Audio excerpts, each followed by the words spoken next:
شفتوا بيعلموا العيال يهود ايه في المدارس، ويجي عندنا يقول لك لا ده مادة الدين اجباري ولا اختياري.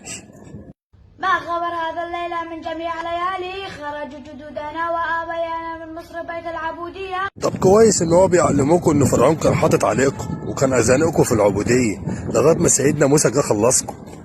فرعون الظالم ده.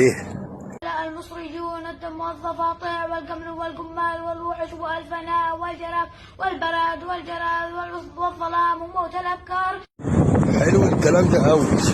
ده ربنا سلط الدم وسلط الامل وسلط كل حاجه على قوم فرعون، بس يا ترى بقى بيعلموكوا على اخر القصه دي ان سيدنا موسى لما شق البحر ورحتوا للناحيه التانيه وقوم فرعون وفرعون غرقوا، اللي انتوا رحتوا عبدتوا العجل يا شعب الله المختار.